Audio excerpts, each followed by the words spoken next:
பெரியவா சரணம். பெரியவா வானொலியின் மாலை நிகழ்ச்சிகள் ஆரம்பமாகின்றன. இன்றைய எமது நிகழ்ச்சிகள் நித்திய குரு பாதுகா பூஜா, ஸ்ரீ ரா கணபதி அவர்கள் எழுதிய புத்தகத்தின் ஒளிவடிவம், ஆன்மீக உரை, மகா பெரியவா மகிமை, உபன்யாசம். பெரியவா சரணம். பெரியவா சரணம். அடுத்த நிகழ்ச்சி நித்திய குரு பாதுகா பூஜை. शुक्लां भरदरं विष्णुं शशिवर्णं चतुर्भुजं प्रसन्नवदनं ध्यायेत् सर्वविघ्नोपशान्तये। ममोपात्त समस्त दुरितक्षयद्वारा श्री परमेश्वर प्रीत्यर्थं गुरुप्रसाद सिद्ध्यर्थं गुरुप्रीत्यर्थं गुरुपादपूजाम् अद्य करिष्ये। गुरुर्ब्रह्मा गुरुर्विष्णुर्गुरुर्देवो महेश्वरः गुरुः साक्षात् परब्रह्म तस्मै श्रीगुरवे नमः। अपारकरुणासिन्धुं ज्ञानदं शान्तरूपिणं श्रीचन्द्रशेखरगुरुं प्रणमामि मुदान्वहम्। सदाशिवसमारम्भां शङ्कराचार्यमध्यमाम् अस्मदाचार्यपर्यन्तां वन्दे गुरुपरम्पराम्. எல்லோரும் குருவை பெரிவாளை தியானம் பண்ணிண்டு அர்ச்சனை பண்ணுவோம். அஷ்டோத்திரம். பெரியவா அஷ்டோத்திரம் பல அஷ்டோத்திரங்கள் இருக்கு. அதுல எளிமையா சுலபமா எது இருக்கோ அதை நான் இப்ப சொல்றேன். எல்லோரும் இதை கேட்டுண்டே திருப்பி சொல்ல முடிஞ்சுவா சொல்லி சொல்லி பெரிவாளுக்கு பாதத்துல ஒவ்வொரு புஷ்பத்தை அர்ச்சனை பண்ணலாம். ओम श्री कांची कामकोटि पीठाधीश्वराय नमः. श्रीमत् चंद्रशेखरेन्द्र सरस्वती गुरुभ्यो नमः. संन्यासाश्रम शिखराय नमः. काषाय दंडधारिणे नमः. सर्वपीठापहारिणे नमः. स्वामिनाथ गुरवे नमः. करुणासागराय नमः. जगदाकर्षण शक्तिमते नमः. सर्वचराचर हृदयस्थाय नमः. ओम भक्त परिपालक श्रेष्ठाय नमः. धर्म परिपालकाय नमः. श्री जयेन्द्र सरस्वत्याचार्याय नमः.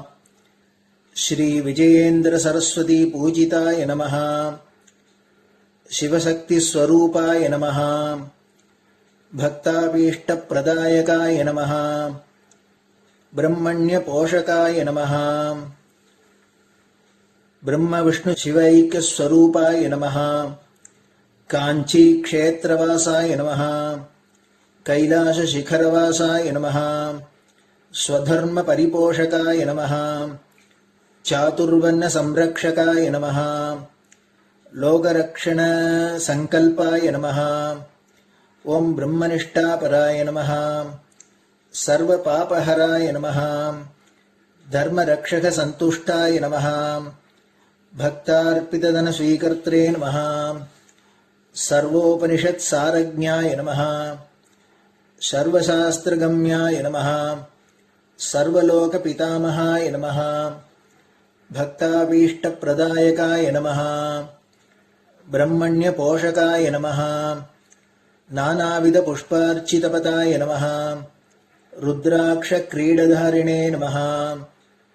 भस्मोद्दोलित विग्रहाय नमः. सर्वज्ञाय नमः. सर्वचराचर व्यापकाय नमः. अनेक शिष्य परिपालकाय नमः. मनश्चाञ्चल्य निवर्तकाय नमः. अभयहस्ताय नमः. भयापहाय नमः. यज्ञपुरुषाय नमः. यज्ञानुष्ठान रुचिप्रदाय नमः. यज्ञसम्पन्नाय नमः. यज्ञसहायकाय नमः. यज्ञफलदाय नमः. यज्ञप्रियाय नमः. उपमानरहिताय नमः. स्फटिक तुलसी रुद्राक्ष हारधारिणे नमः. चातुर्वर्ण समदृष्टये नमः. ऋग्यजुस्साम अथर्वणादि चतुर्वेद संरक्षकाय नमः.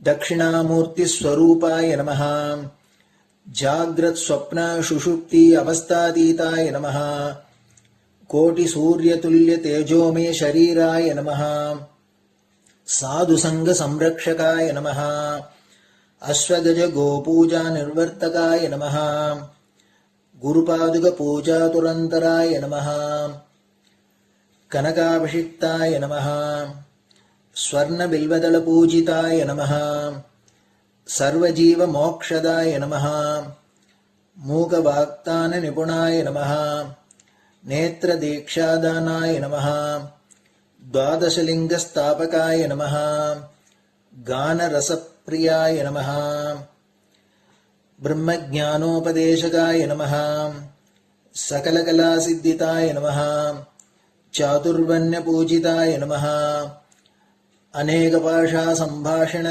कोविताय नमः अष्टसिद्धिप्रदायकाय नमः ओम श्री शारदामठसुस्थिताय नमः नित्यान्नदानसुप्रीताय नमः प्रार्थनामात्रसुलभाय नमः पादयात्राप्रियाय नमः नानाविधमतपण्डिताय नमः श्रुतिस्मृतिपुराणज्ञाय नमः देवयक्षकिन्नरकिंपुरुषपूज्याय नमः श्रवणानन्दकरकीर्तये नमः दर्शनानन्दाय नमः अद्वैतानन्दभरिताय नमः अव्याजकरुणामूर्तये नमः शैव वैष्णवादिमान्याय नमः श्रीशङ्कराचार्याय नमः दण्डकमण्डलोहस्ताय नमः वीणामृदङ्गसकलवाद्यनाथस्वरूपाय नमः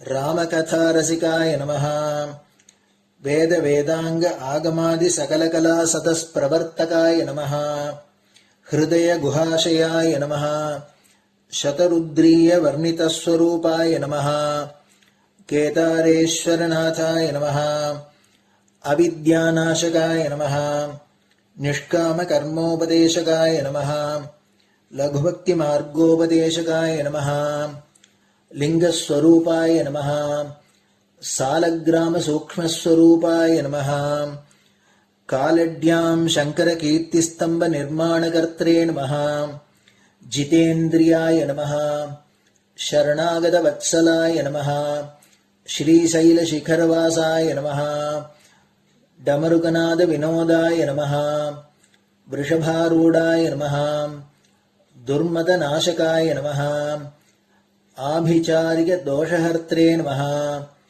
मिताहाराय नमः मृत्युविमोचकशक्त्याय नमः श्रीचक्रार्चनतत्पराय नमः दासानुग्रहकारकाय नमः अनुराधानक्षत्रजाताय नमः सर्वलोकख्यातशीलाय नमः वेङ्कटेश्वरचरणपद्मषट्पदाय नमः श्री महात्रिपुरसुन्दरी समेत श्री चन्द्रमौलीश्वर पूजाप्रियाय नमः श्रीमच्चन्द्रशेखरेन्द्र सरस्वती सद्गुरु परब्रह्मणे नमः गुरुभ्यो नमः परमगुरुभ्यो नमः परमेष्टिगुरुभ्यो नमः परात्परगुरुभ्यो नमः गुरुपरम्पराभ्यां नमः गुरुपादुकाभ्यां नमो नमः.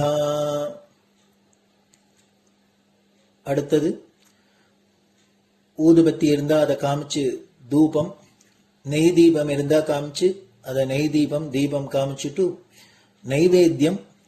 நைவேத்தியம் வெத்தலைப்பாக்கு பழம் இதுலேருந்து ஆரம்பிச்சு அவளுக்கு எது சௌரியமோ அதுபடி நைவேத்தியம் பண்ணலாம். அதுக்கு அடுத்தது கற்பூர ஹாரத்தி பண்ணி எல்லோரும் பிரதட்சிண நமஸ்காரம் பண்ணி பெரியவாள்கிட்ட பிரார்த்தனை பண்ணிண்டு எல்லோரும் க்ஷேமமா இருக்கணும், லோகம் பரம மங்களமா சௌக்கியமா இருக்கணும், எல்லோரும் வியாதி வெக்க இல்லாத ஆயுராரோக்கிய ஐஸ்வர்யத்தோட சாந்தம் அமைதியோட ஞான வைராக்கியத்தோட எல்லோரும் நல்லவர்களாயிருந்து நன்மையை அடையணும்னு பிரார்த்தனை பண்ணி இந்த பூஜையை தினம் செய்யலாம். குரு பிரம்மா குருர் விஷ்ணுர் குருர் தேவோ மகேஸ்வரः குரு சாட்சாத் பரபிரம்ம தஸ்மை ஸ்ரீ குரவே நமஹ. அபார கருணா சிந்தும் ஞானதம் சாந்தரூபிணம் ஸ்ரீ சந்திரசேகர குரும் பிரணமாமி முதான்வகம்.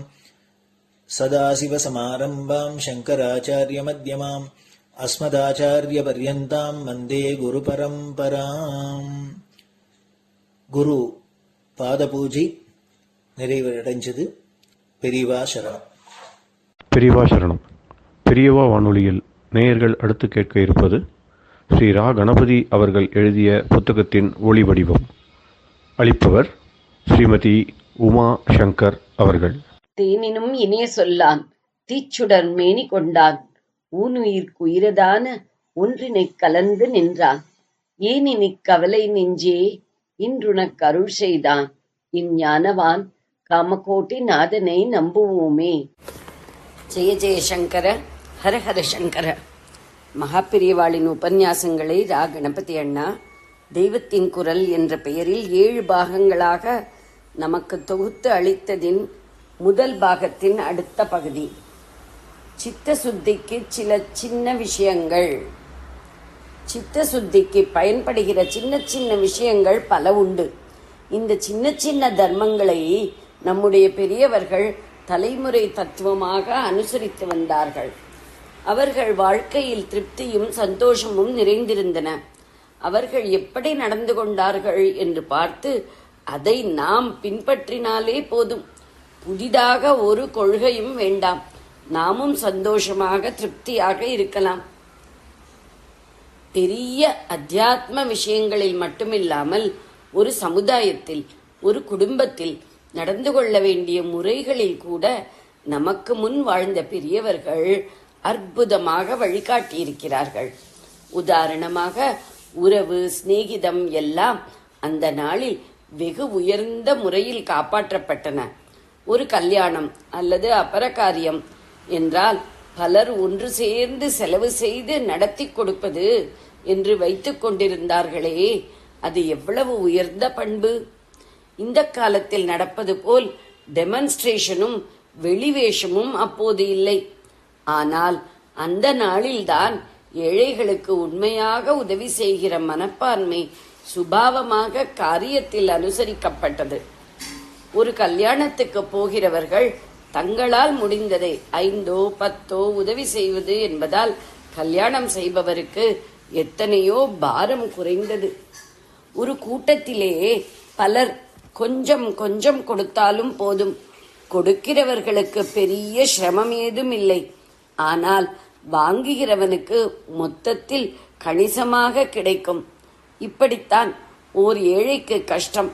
அவன் ஒரு கல்யாணம் செய்ய வேண்டும் அல்லது அபரகாரியம் செய்ய வேண்டும் என்றால் மற்றவர்கள் எல்லாரும் கொஞ்சம் கொஞ்சம் உதவி செய்து அந்த காரியத்தை நடத்தி கொடுத்து வந்தார்கள். முன்னாட்களில் பந்துக்களுக்குள் ஏழை பணக்காரன் என்ற வித்தியாசம் அதிகம் இல்லை. பணக்காரனாக இருப்பவன் ஏழையான பந்துவுக்கே அதிக உதவி செய்வான். இதெல்லாம் தர்மத்தைச் சேர்ந்தது. சிரமத்தில் உள்ளவர்களுக்கு உதவி செய்வது உதவியை பெறுகிறவனை விட உதவி செய்கிறவனின் சித்த சுத்திக்கே அதிகம் உதவும். ஆனால் இன்று எல்லாம் மாறிவிட்டது. பழைய கால பந்துத்துவம் பணக்காரர்களுக்கு இல்லை. ஏழையான உறவினர்களுக்கு உதவுகிற மனப்பான்மை குறைந்து விட்டது. பழைய காலத்தில் நடந்தது உண்மையான அன்னதானம். இப்போது மனிதர்கள் தங்களைப் போன்ற பணக்காரர்களுக்காகவே பார்ட்டி, ஃபீஸ்ட் என்று வைக்கிறார்கள். தேசத்தில் ஏராளமாக இப்படி பணமும் பண்டமும் செலவாகின்றன. இதில் தர்மத்துக்கோ சித்த சுத்திக்கோ எதுவுமே இல்லை. இவன் காரியார்த்தமாகத்தான் ஒருத்தனை கூப்பிட்டு பார்ட்டியும் ஃபீஸ்டும் வைக்கிறான். பார்ட்டி கொடுத்து அதில் சாப்பிட்டவர்களை ஏமாற்றி விட்டதாக நினைக்கிறான்.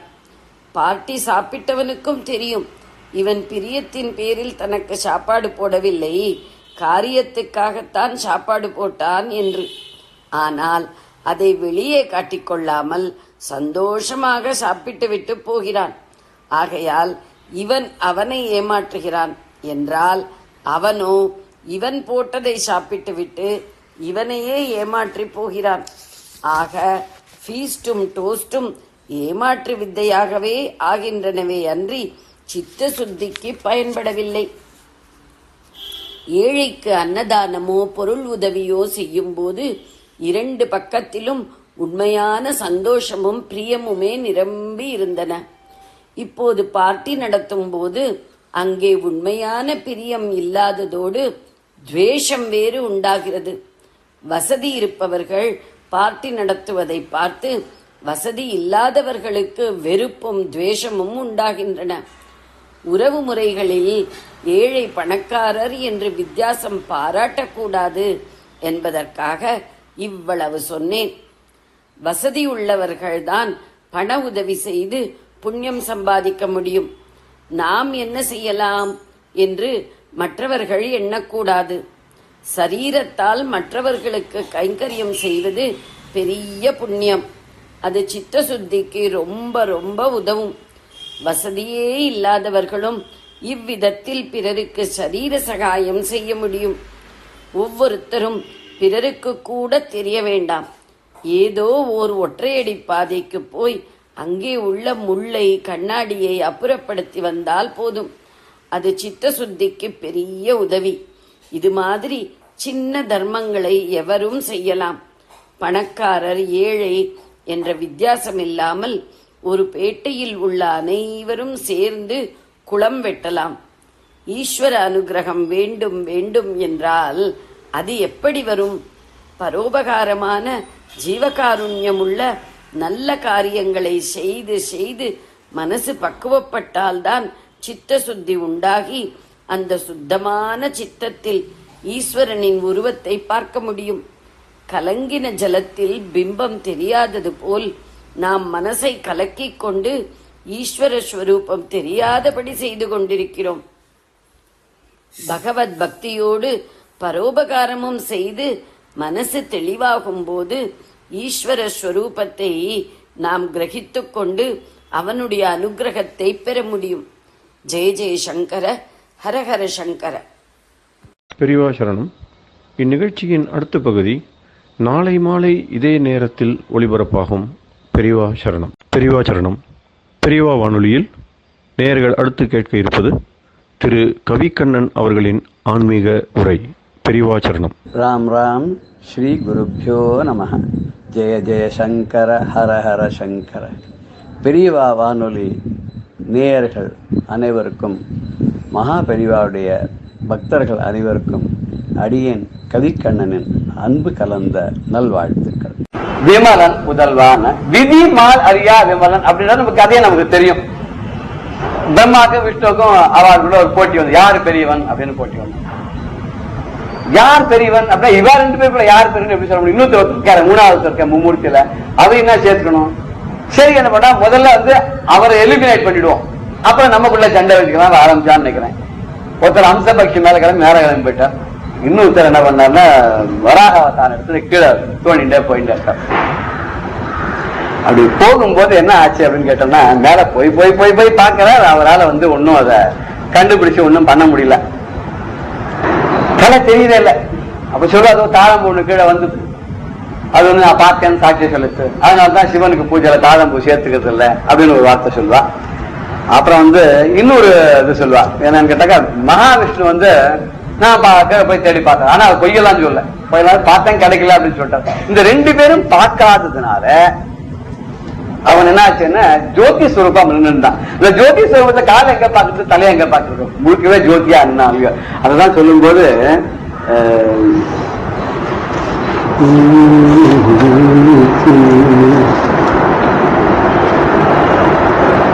ஏன் பிரம்மா மேல் நோக்கி போனார் அப்படிங்கிறார். மேல் நோக்கி போறது வந்து எப்ப மேலேயே பார்த்துருக்காங்க, அது ஒரு விதமான கர்வமா, அது படிப்பினுடைய கர்வம் அப்படின்னு சொல்றாங்க. கல்வியினுடைய கர்வம். ரொம்ப படிச்சா சில பேர் அப்படிதான் இருப்பாங்க, இந்த மேல ஆகாசியா பார்த்துட்டு இருப்பாங்க, அவ தலை வந்து கீழே குனிவே குனியாதுங்க. அது அந்த மேல் நோக்கான ஒரு பார்வை இருப்பதில்ல, அது வந்து என்ன சொல்றாங்கன்னா தமோ குணம் அப்படிங்கிறாங்க. அது இன்னொன்று இருப்பாங்க, அது கீழ் நோக்கி போறது, அது வந்து ரஜோகுணமா. சரி, எப்பவுமே கீழே சப்டியூட். அவன் வந்து பணம் உள்ளவாளாம், பணத்தை ஏதாவது திரும்பி பார்த்தா ஏதாவது கேட்பானே, அவனால மேலேயே பார்க்க மாட்டாங்க, யாரையும் புரிஞ்சுட்டே இருப்பா அப்படிங்கிற. அது தமோ குணமா. இது எந்த மாதிரி குணம் பார்ப்பாங்கன்னா சம நோக்கா இருக்கக்கூடிய இந்த குணம் சத்துவ குணம் இருக்கணுமா. அந்த சத்துவ குணம் இருந்தா மாத்திரம்தான் நம்ம சத்தியத்தை கண்டுபிடிக்க முடியும். இவன் மேல ஒருத்தவங்க கீழே ஒருத்தர் போனா அந்த பரமாத்மா கண்டுபிடிக்க முடியல. நேர சமநோக்கோட போயிருந்தாங்க அவளை கண்டுபிடிச்சிக்க முடியும் அப்படிங்கிறா. அதோட மட்டும் இல்லாத இந்த பரமேஸ்வரனை கண்டுபிடிச்சுக்கணும் அவன் என்ன பண்ணணும்னா மனசுக்குள்ள தீர்ந்தாலே கண்டுபிடிச்சுக்கலாம்.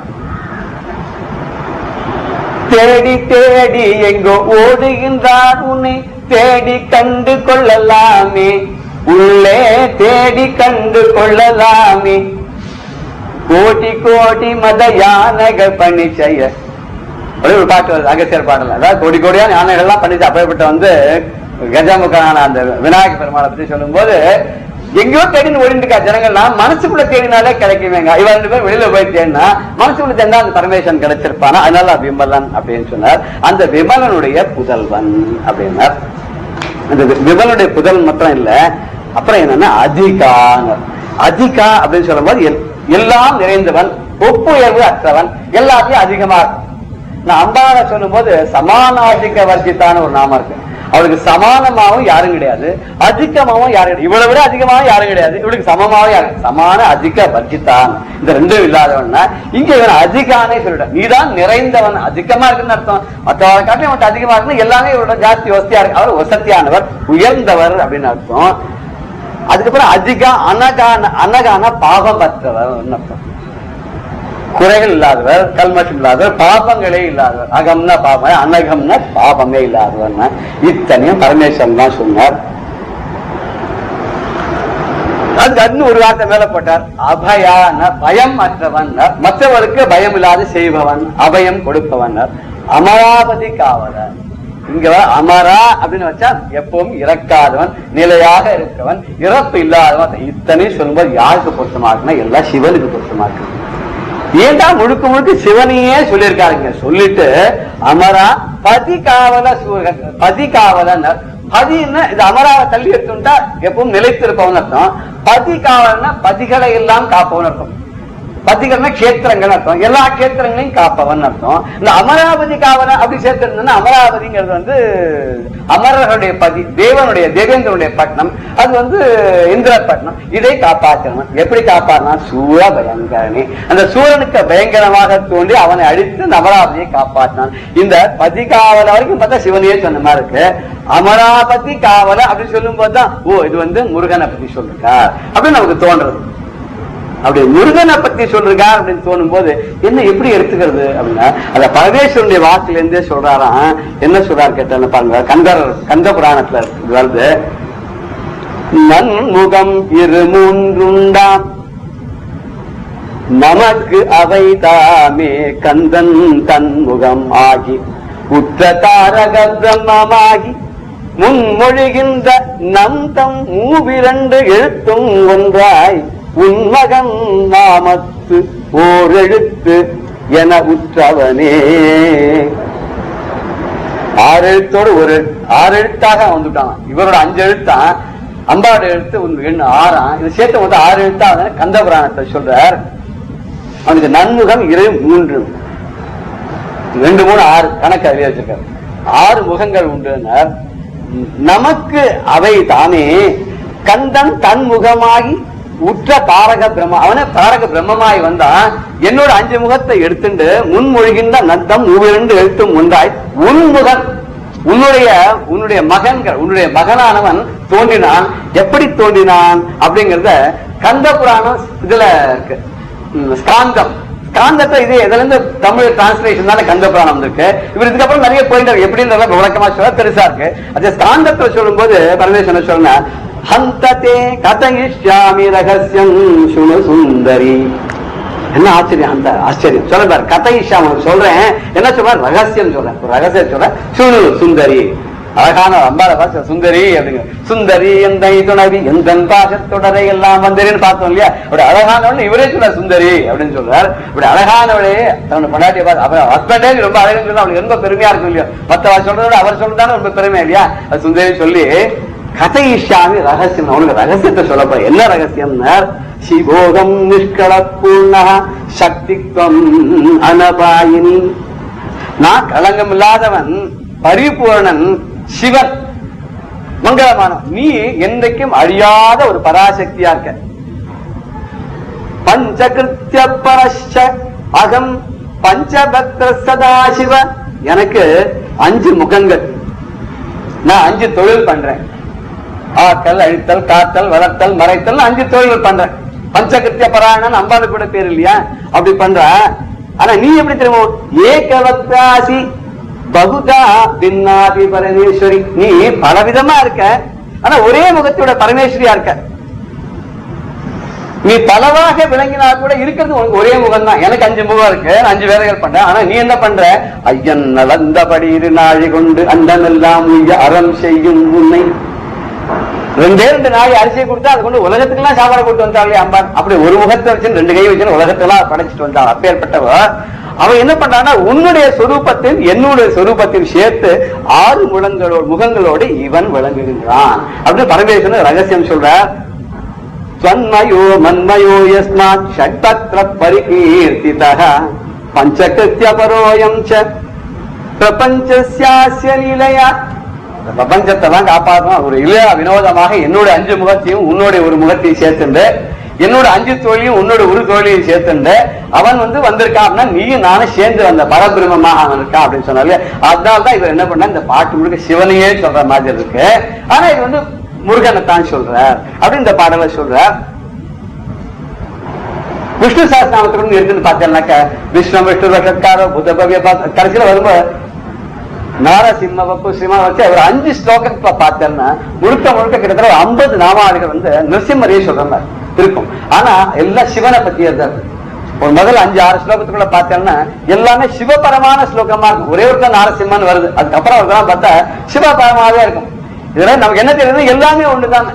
மகாலட்சுமி அட்டோத்தத்துல பார்வதியை பத்தி வருது, பார்வதி பத்தி சொல்ற அட்டோத்தை சகசநாமத்துல மகாலட்சுமி பத்தி வருது, சிவனை பத்தி சொல்லும்போது விஷ்ணு வருது, விஷ்ணு பத்தி சொல்லும்போது சிவன் இருப்பான். அந்த பிரம்மா தான் ஒண்ணுமேதான் பிரமா தனியா நின்று இருக்கு.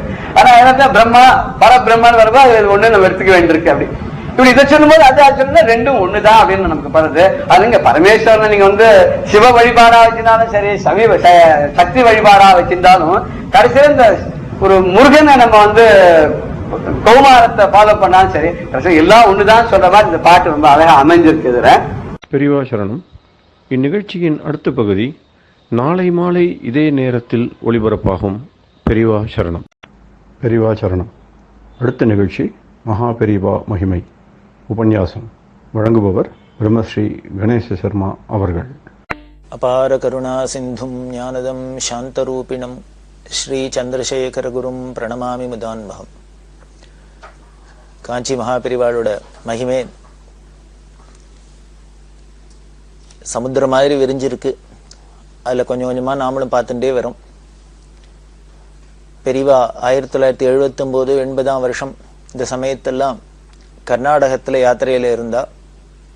இந்த கர்நாடகத்துல ஹாஸ்பெட்டுங்கிற நகரத்துல இருந்தா. அதுக்கப்புறம் பக்கத்துல ஹம்பிங்கிற இடம், அந்த ஹம்பிங்கிறது சரித்திர புகழ்பெற்ற இடம் அப்படின்னு முன்னமே பார்த்துருக்கோம். அங்கெல்லாம் யாத்திரை பண்ணிட்டு நடந்த நிகழ்ச்சிகள்லாம் சிலதெல்லாம் பார்த்துட்டே வரோம். இந்த ஹம்பி வித்யாரண்யரோட மடம் உள்ள இடம், அந்த விருபாட்சேஸ்வரர் கோவிலுக்கு பின்னால்தான் இருந்தா. அந்த கோவில்ல பெரியவா போயிருக்கிறதே ரொம்ப நாளா அங்க தேரு ரதோத்சவம் நடக்காத இருந்தது. அங்க பழைய தேர் இருந்தது. அந்த தேரு ஃபயர் ஆக்சிடென்ட்ல போயிடுத்து, எரிஞ்சு போயிடுத்து. அதனால இந்த தேருக்கு திருப்பி பண்ணி தேர் ரதோத்சவம் சுவாமிக்கு பண்ணணும் அப்படின்னு அங்க ஏற்பாடெல்லாம் பண்ணியிருந்தா. அதுக்கு பெரியவா ரொம்ப அனுகிரகம் பண்ணி அதை அவசியம் பண்ணணும் அப்படிங்கிறதுக்காக அதுல ஏற்பாடு பண்ணினத்துல அந்த தேர் ரதோத்சவம் நடந்தது. ரொம்ப விமரிசையா நடந்தது.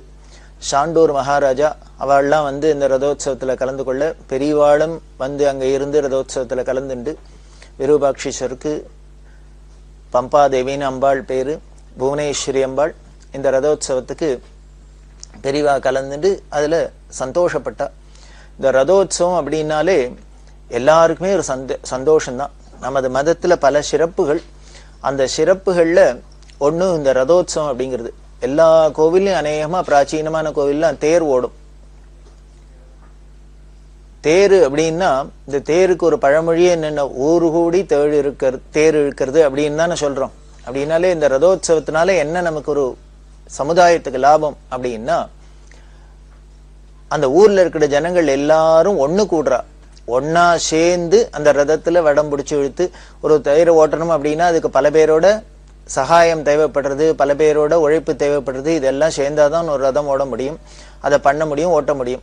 அதனால இந்த சமுதாயத்துல உள்ள பல தரப்பட்டவாளுக்கும் அதுல பங்கு இருக்கிறதுனால இந்த ரதோத்சவத்தை ரொம்ப முக்கியமா சொல்லப்பட்டிருக்கு. சமுதாய ஒற்றுமைக்கு, ஜனங்களுக்கு ஒருத்தருக்கு ஒருத்தர் அந்யோன்யமா இருக்கிறதுக்கு இந்த ரதோத்சவம்ங்கிறது ரொம்ப முக்கியமா இருக்கு. நாம இப்போ பிரபலமா கேள்விப்படுற மனிதநேயம் எல்லாரும் ஒருத்தருக்கு ஒருத்தர் சகோதரத்துவத்தோட இருக்கணும், அன்போட இருக்கணும் அப்படின்லாம் சொல்றோம் இல்லையா? இதெல்லாம் எப்போ நிஜமாவே வரும் அப்படின்னு நமக்கு நிஜமாவே பக்தி இருந்தாக்க ஈஸ்வர சந்நிதியில தான் இந்த நம்மளோட இண்டிவிஜுவலா இருக்கிற வித்தியாசங்கள் ஏற்றத்தாழ்வெல்லாம் மறந்து போய் அந்த ஆண்டவனோட சந்நிதியில தான் எல்லாரும் நாம ஒண்ணு, அவரோட குழந்தைகள் அப்படிங்கிற சகோதரர்கள் அப்படிங்கிற பாவத்துல நாம ஒன்றுபடுறோம். அதனாலதான் நமது முன்னோர்கள்லாம் இந்த கோவில் அப்படி ஒரு சமுதாய ஒற்றுமைக்கு ஒரு கேந்திரமா வச்சா, அதுல ரதோத்சவத்தை ரொம்ப முக்கியமா வச்சா. அதனால்தான் ஊர் கூடி தேர் இழுக்கிறது அப்படிங்கிற ஒரு பழமொழியே வர அளவுக்கு அது எல்லாரையும் ஊரை ஒன்னா கூட்டி இருக்கு. இன்னைக்கும் பாக்குறோம் எல்லா இடத்துலயும் இந்த ரதோத்சவம்னாலே அப்படிதான் நடக்குது. அதனால்தான் பெரியவா என்ன பண்ணினா, முன்னமே பார்த்திருக்கோம் திருவாரூர்ல திருவாரூர் தேரழகு அப்படின்னு இருந்தது. அந்த ஓடாத தேரை ஓடுறதுக்கு பெரியவா அனுகிரகம் பண்ணி டொனேஷன்லாம் கொடுத்து இந்த திருவாரூர் தேர் ஓட ஆரம்பிச்சது அப்படின்னு. அதே போலதான் எங்க ஹம்பிலையும் விருபாட்சேஸ்வரர் தேர் ஓடாத இருந்த தேர் பெரியவா கிருப்பையினால அவ அனுகிரகத்துல ஆசைப்படி ரதோத்சவம் நடந்தது. அந்த ரதோத்சவத்துல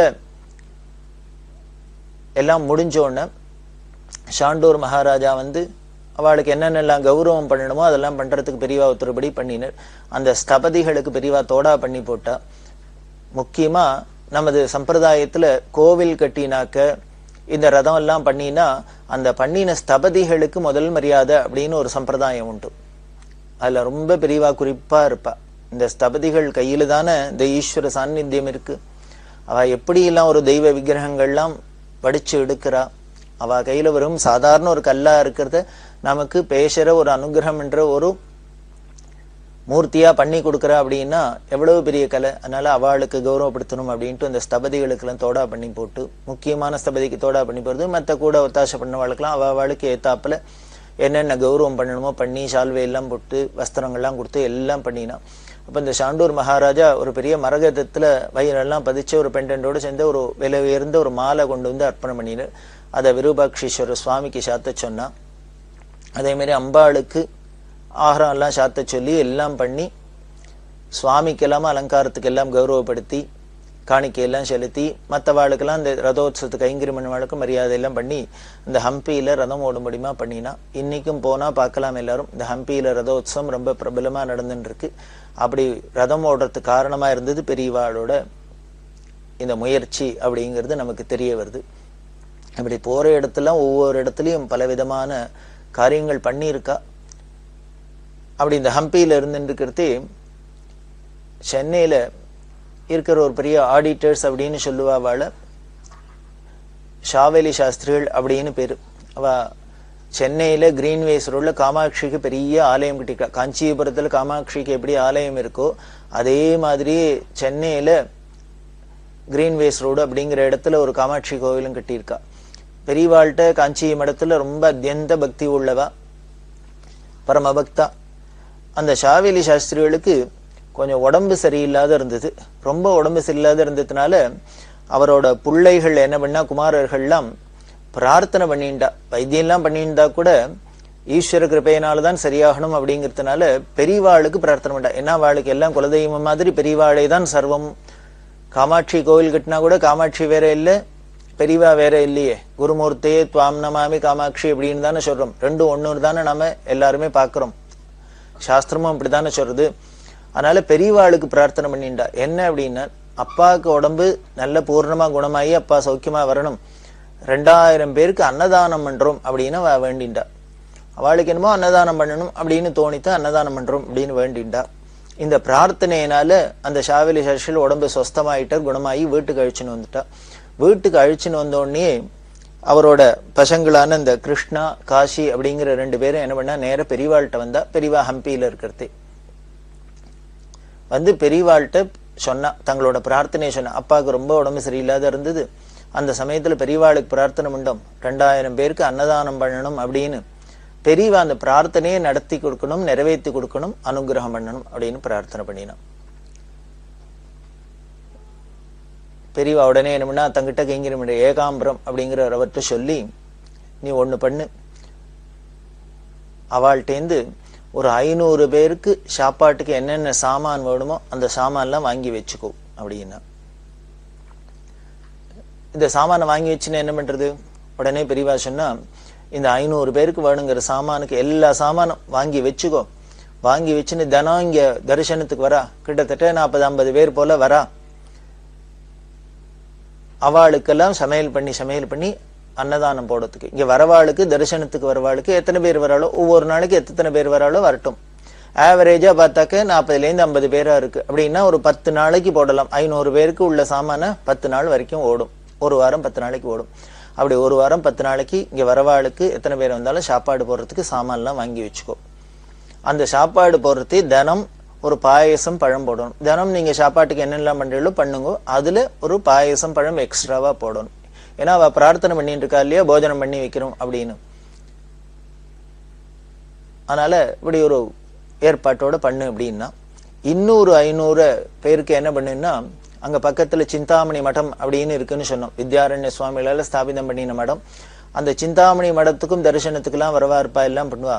அங்கேயே மனுஷாலாம் இருக்கா. அதனால அந்த சிந்தாமணி மடத்துல போய் இன்னொரு 500 பேருக்குன்னு சாமான வாங்கி போட சொல்லும். அவளும் வரவாளுக்கெல்லாம் தரிசனத்துக்கு வரவாளுக்கு ஆகாரம் பண்ணி வைக்கட்டும். அங்கேயும் இது மாதிரி பண்ணணும், ஒரு பாயசமேசம் போட்டு பரமாறணும் அப்படின்னு சொல்லி பண்ண சொல்லும் அப்படின்னா.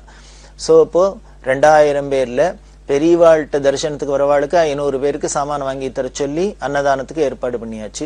சிந்தாமணி மடத்துல வரவாளுக்கு 500 பேருக்கு சாமான் வாங்கி கொடுக்க சொல்லி அங்க வரவா சாப்பாடு போட்டு போஜனம் பண்ணி வைக்கிறதே ஆச்சு. 500 1000 ஆச்சு. மீதி 1000 பேருக்கு சாப்பாடு போடணும். இதுக்கு என்ன பண்ணினா பெரியவா, அங்க விருபாட்சீஸ்வரர் கோவில் இருக்கு, பெரிய யாத்திரை ஸ்தலமா இருக்கு, பல பேர் வரா தரிசனத்துக்குலாம் வர யாத்திரிகர்கள்லாம். அதனால அந்த கோவில் நிர்வாகத்திட்ட கோவில்ல கொடுத்து 1000 பேருக்கு உண்டான சாமானை வாங்கி தர சொல்லும். அப்படி அந்த 1000 பேருக்கு உண்டான சாமானை வாங்கி கொடுத்து அந்த கோவில் நிர்வாகிகள்கிட்ட அதிகாரிகள்கிட்ட சொல்லி தினம் புளியோதரை தயிர் சாதம் இது மாதிரி சாதங்கள்லாம் கலந்த சாதமா பண்ணி சித்திரான்னங்களா பண்ணி வர தரிசனத்துக்கு வர யாத்திரிகர்களுக்கெல்லாம் நல்லா விநியோகம் பண்ண சொல்லும். இப்படி பண்ணினாலே இங்க 1000 ஆச்சு, அங்க 500 ஆச்சு, அங்க 500 ஆச்சு. 2000 பேருக்கு போஜனம் பண்ணி வச்சது இவாளோட பிரார்த்தனை நிறைவேறும். இப்படி அதுக்கு உண்டான சாமான்கள்லாம் அவள்கிட்ட சொல்லி ஏற்பாடு பண்ணி வாங்கி போட சொல்லு அப்படின்னு இந்த சாவிலி சாட்சிகள் குமாரர்கள்ட்ட சொன்னா அவளுக்கு பரம சந்தோஷம். நாம 2000 பேருக்கு சாதம் போடணும் அப்படின்னா என்னமோ ஏதோ நினைச்சுட்டு இருப்போமே. ஆனா பெரியவா ரொம்ப சிம்பிளா முடிச்சுட்டா. இங்க 500 பேருக்கு போட சொல்லு, அங்க 500 பேருக்கு சொல்லு, அங்க 1000 பேருக்கு சாமான வாங்கி தர சொல்லு அப்படின்னு அவ பிரார்த்தனையை நிறைவேற்றி வைக்கிறா. அதாவது அந்த பிரார்த்தனை நாம பண்ணி குருகிட்ட போய் அவ சரணத்துல ஒப்படைச்சிட்டோன்னு, நீங்க தான் நிறைவேற்றி கொடுக்கணும், பெரியவா அந்த பிரார்த்தனை நிறைவேற்றி கொடுங்க, அவ பிரார்த்தனை பண்ணிண்டா இல்லையா, அதுக்கு அனுகிரகம் இப்படி பண்றா. இந்த போஜனம் பண்ணி வைக்கிறது அப்படிங்கிறது உயர்ந்த ஒரு அன்னதானம். தானத்துல சிறந்தது அன்னதானம். வாய் வாழ்த்தல்லைனாலும் வயிறு வாழ்த்தும் அப்படிமோ. நமக்கு எவ்வளவுதான் கொடுத்தாலும் போராது. பவுனா கொடுக்கட்டும், பணமா கொடுக்கட்டும், காசா கொடுக்கட்டும், வஸ்திரமா கொடுக்கட்டும், எதை கொடுத்தாலும் இன்னும் கொடுத்தாலும் வாங்கி வச்சுப்போம். ஆனா அந்த அன்னத்தை மட்டும் என்னென்ன பசி வேளையில வேணும்னு தோணும். அந்த பசிக்கு அன்னம் யாராலும் கொடுத்துட்டா நம்ம வயிறு என்ன பிடிக்குமோ அதுக்கு மேல துளி கூட நம்மளால எடுத்துக்க முடியாது, வாங்கிக்க முடியாது, போரும்னு தோணி போயிடும். அதனால்தான் வாய் வாழ்த்தல்லினாலும் வயிறு வாழ்த்தும் அப்படின்னு சொல்ற வழக்கம். அதனால்தான் எதுவா இருந்தாலும் முக்கியமான விஷயங்களுக்கு இந்த அன்னதானம் அப்படின்னு நமது சம்பிரதாயத்துல நம் தேசத்துல இது ரொம்ப சிறப்பா சொல்லப்பட்டிருக்கு.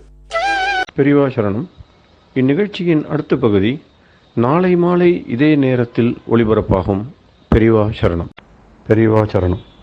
அடுத்த நிகழ்ச்சி திருவாசக இன்னிசை. வழங்குபவர் ஸ்ரீ சத்குருநாத தேசிகர் அவர்கள். பெரியவா சரணம். திருச்சிற்றம்பலம். காருண்யத்து இரங்கல் தரிக்கிலேன் காய வாழ்க்கை சங்கரா போற்றி. வானவிருத்தனே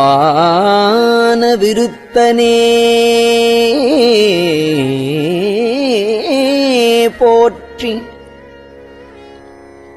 எங்கள் விடலையே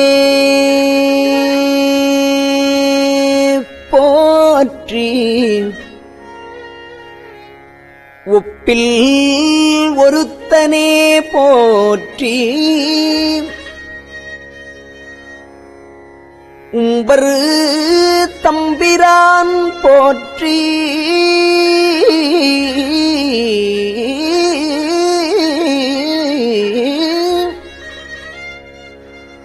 தில்லை நிறுத்தனே போற்றி.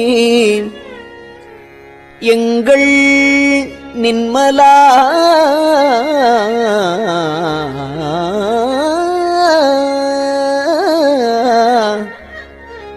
போற்றி போற்றி.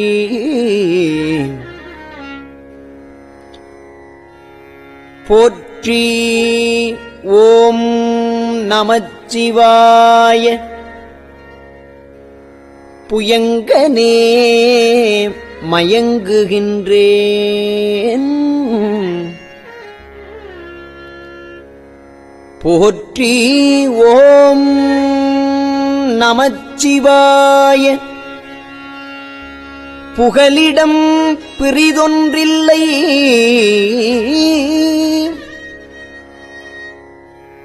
போற்றி. ஓம் நமச்சிவாய. புறம் எனைப் போக்கல் கண்டாய்.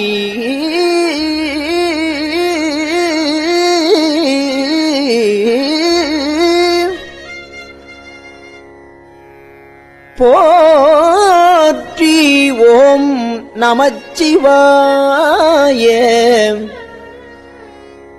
சயசய போற்றி போற்றி.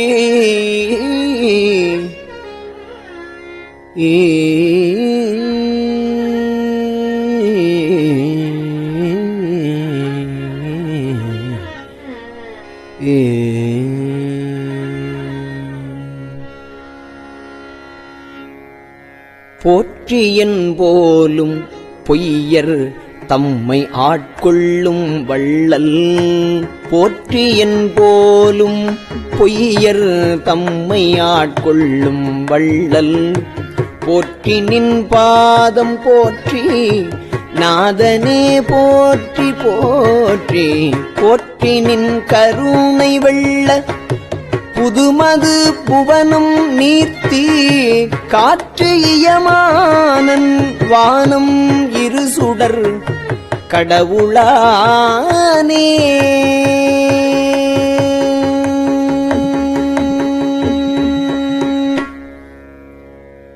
கடவுளே போற்றி. என்னை கண்டுகொண்டு அருளு போற்றி. விடவுளே உருக்கி என்னை ஆண்டிட வேண்டும் போற்றி. உடல் இது களைந்திட்டு ஒல்லை உம்பரு தந்தருளு போற்றி.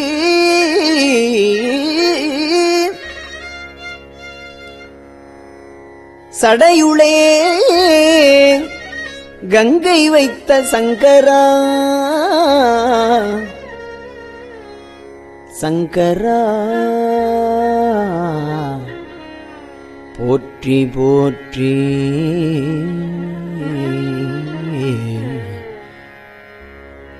சங்கரா போற்றி. மற்றோரு சரணிலேன் போற்றி. கோலப் பொங்கரா அல்குல் செவ்வாய் வெண்ணகைக் கரியவாட்கண் வெண்ணகைக் கரிய வாட்கண் மங்கையோர் பங்க போற்றி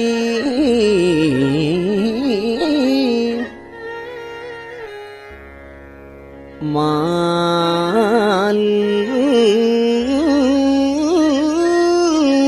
விடை ஊர்தி போற்றி இங்கு இவ்வாழ்வு ஆற்றகில்லேன்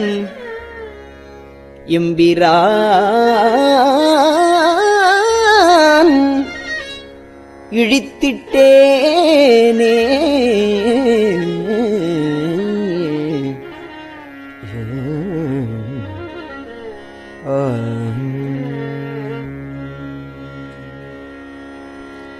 இழித்தனன் என்னை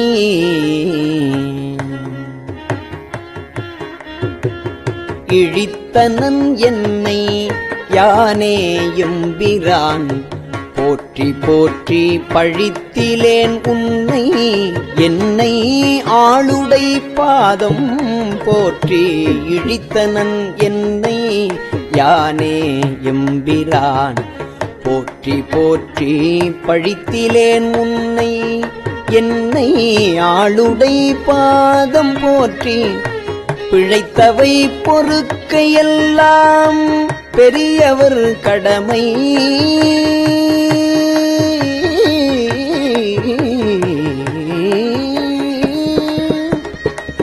பிழைத்தவை பொறுக்கையெல்லாம் பெரியவர் கடமை போற்றி ஒழித்திடு வாழ்வு போற்றி உம்ப நாட்டு எம்பிரானே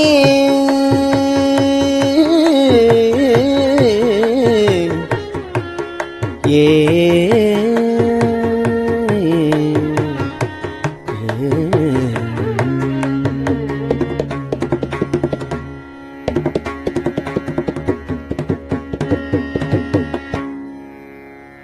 எம்பிரான் போற்றி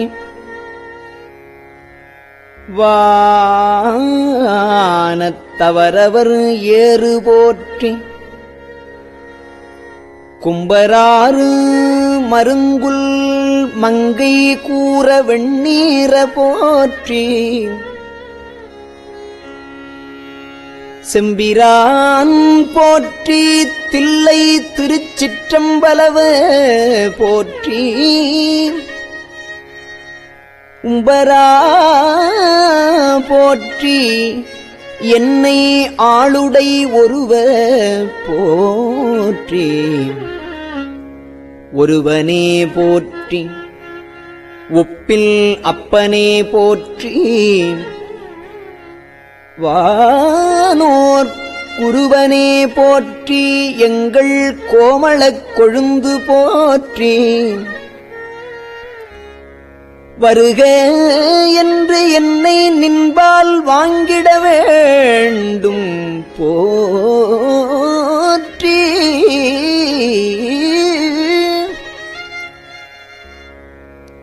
தருக நின் பாதம் தருக நின் பாதம் போற்றி தமியனேன் தனிமை தீர்த்தே தீர்ந்த அன்பாய அன்பர்க்கு அவரினும் அன்ப போற்றி பேர்ந்தும் என் பொய்மை ஆட்கொண்டு அருளிடும் பெருமை போற்றி வார்ந்த நஞ்சையின்று வானோர்க்கு அமுதம் ஈ வள்ளல் போற்றி ஆர்ந்தனின் பாதம்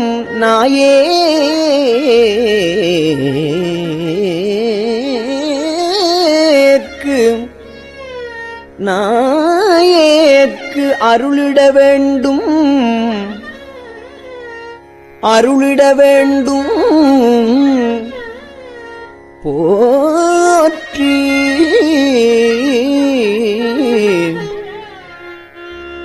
ஏ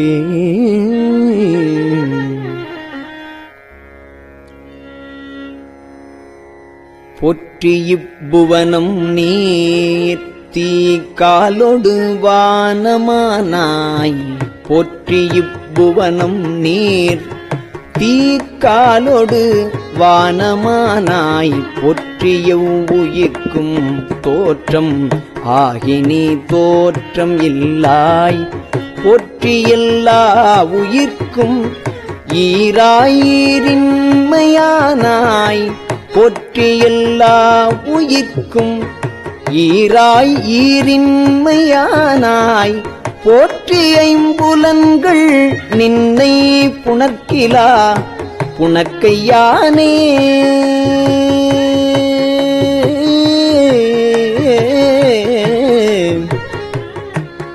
ஏ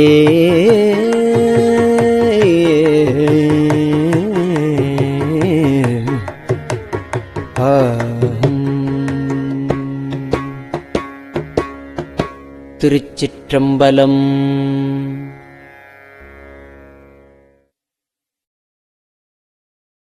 பெரியவா சரணம். இந்நிகழ்ச்சியின் அடுத்த பகுதி நாளை மாலை இதே நேரத்தில் ஒளிபரப்பாகும். பெரியவா சரணம். பெரியவா சரணம். பெரியவா வானொலியின் இன்றைய நிகழ்ச்சிகளின் நிறைவாக திருப்பொன்னூசல் வழங்குபவர் சத்குருநாத தேசிகர் அவர்கள். பெரியவா சரணம். திருச்சிற்றம்பலம். திருப்பொன்னூசல். ஆணோ அலியோ அறிவையோ என்று இருவர் காணா கடவுள் கருணையினால் தேவர்குழாம் நாணாமே உய்ய ஆட்கொண்டு அருளி நஞ்சுதனை ஊனாக உண்டருளும் உத்தரகோசமங்கை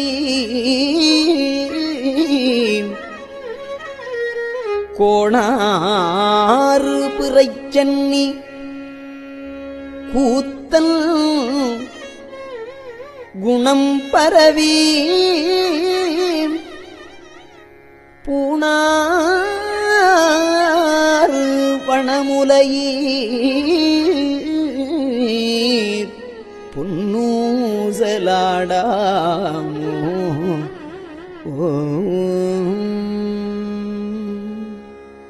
திருச்சிற்றம்பலம்.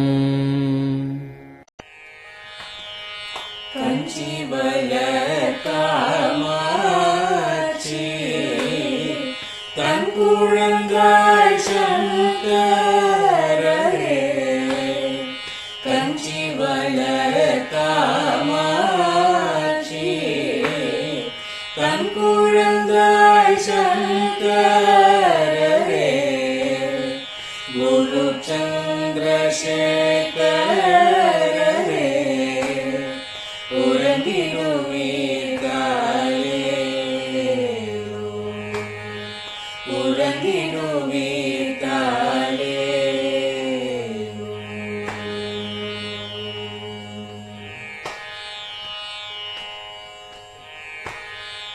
ஆதிகுரு சங்கரராய் அன்றொரு நாள் வந்தவரே அறுபத்து எட்டாகும் ஏகபதி காலே ஏழுலகம் பூப்பவரே காப்பவரே கரப்பவரே எல்லோர்க்கும் அருள்பவரே உலகிடுவீர்காலே அயனுடனே மாலவனோ தேடிய பொற்பதத்தவரே அருமறைகள் சாற்றும் முயல் மலர்பதமே காலே முக்தி நிலை எய்திடவே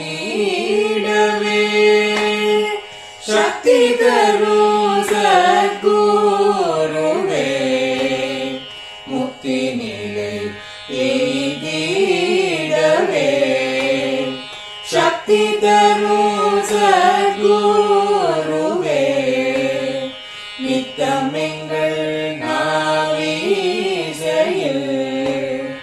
நித்திரை கொள்தாளே. நித்தமெங்கள் நாவீசையில் நித்திரை கொள்தாளே.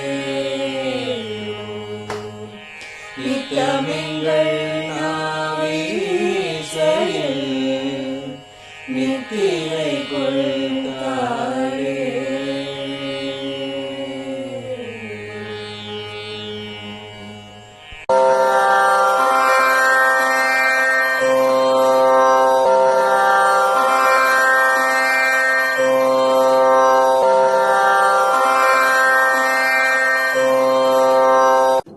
பெரியவா சரணம். பெரியவா வானொலியின் மாலை நிகழ்ச்சிகள் இத்துடன் நிறைவடைகின்றன. எமது அடுத்த ஒளிபரப்பு நாளை காலை இந்திய நேரப்படி 6 மணிக்கு துவங்கும். பெரியவா சரணம்.